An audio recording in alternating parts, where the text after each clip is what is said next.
Maxson, is it? Yeah.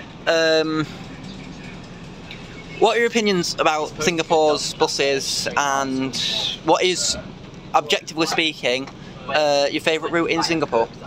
Well, it's quite a broad question, isn't it, about what the buses are. But I would say, compared to the UK, we have lots of tri-axle buses, which is something that you guys might find really interesting because you don't see them a lot around here. And my favourite route, I don't know, I can't tell you what my favourite bus is though, which is the Volvo B10M with the Alexander Strider body, which was a combination that, as far as I know, is exclusive to Singapore, and all of them have been scrapped. It is really quite unfortunate. So what are your thoughts on UK buses as a whole? What would you say about UK buses? How can they be improved, and what do you like about them?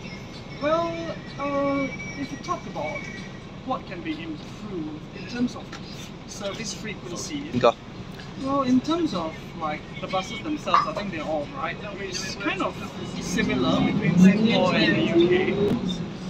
Like, we did have a few B10BLEs that we are on our tour. Continue. Yeah. So, what else is interesting about UK buses? What else do you find interesting about UK's buses? Well, buses in service, to me, most of the newer buses that currently are in service, I may not have such a strong interest in them.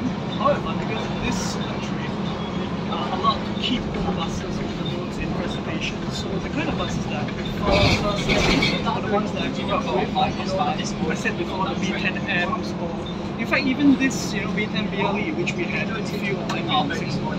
Oh right, so yeah, and other buses as well, like Mercedes 445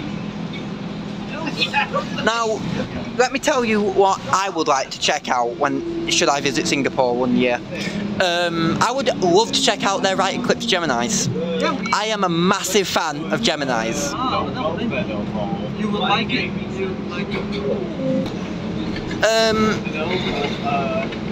So, how long have you been in the UK?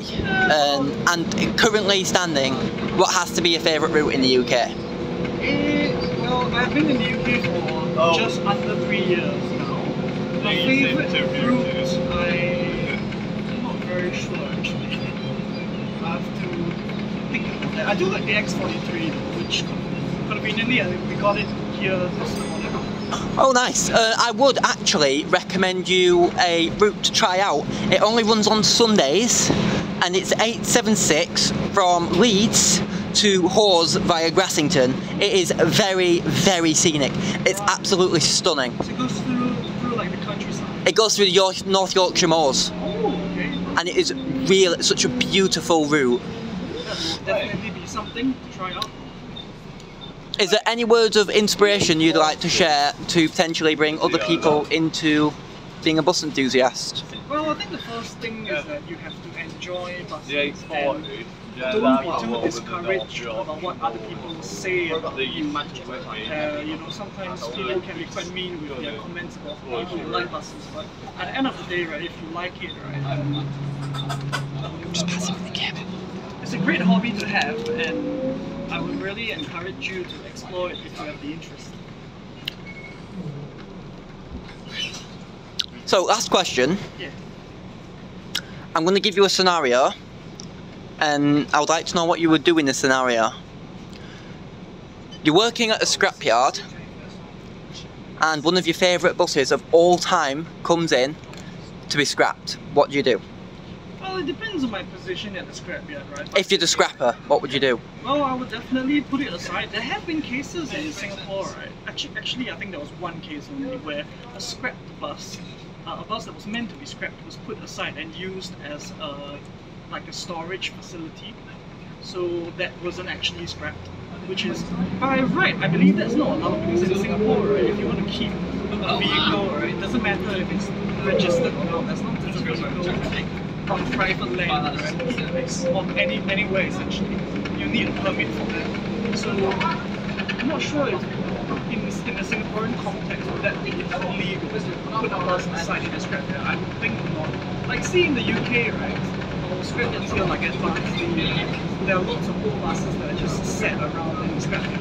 Yeah, just waiting to die. Yeah, I don't think that would be legal in Singapore. Because all scrapyards in Singapore don't have any buses in them. Because they're already ripped up. You can get like a pile of scrap metal at one corner. That's pretty much it. Isn't it crazy that, believe it or not, that scrap metal can actually go on to make new buses? Yeah, and like drink cans. It could also go on to make brand new buses. Yeah.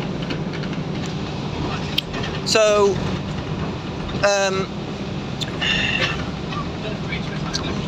now what are your thoughts on just this route? Well, 22. My first time on the Valley Line.